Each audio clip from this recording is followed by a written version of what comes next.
3 months ago, I was planning my wedding to Brett, my fiancé of 3 years. Then his mom, Susan, decided I wasn't good enough. The first time I met her, she smiled tightly and grilled me about my family. When I mentioned my dad worked construction and my mom was a school aide, her expression soured.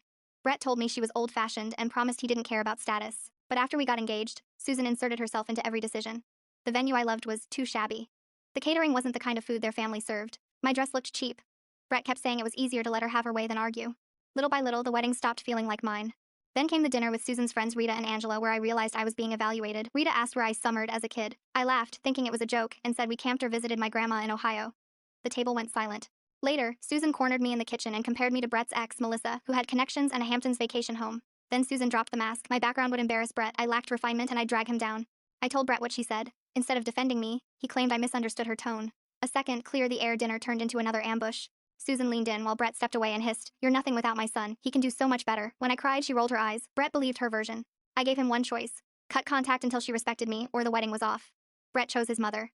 I took off my ring and left. The month after was brutal.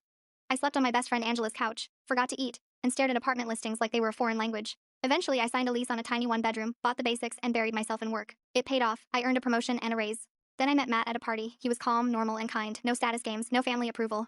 That's when I learned Brett's perfect future was collapsing. He lost his job, blew through savings, maxed out credit cards, moved back home, and started drinking heavily. Suddenly, Susan, who once called me ordinary, was crying in my voicemail, begging me to help stabilize her son. She kept calling, showed up at my workplace with his resume, and even tried contacting me through new numbers and accounts. Finally, Brett appeared at my door, disheveled and drunk, with Susan hovering behind him. I didn't let them in. I told Brett it was over. This time, he admitted his mom was the problem and that he was wrong. I forgave him for my peace, not his comfort. Then I blocked them both. Nick, his brother, later texted that he was taking Brett to his first Gamblers Anonymous meeting.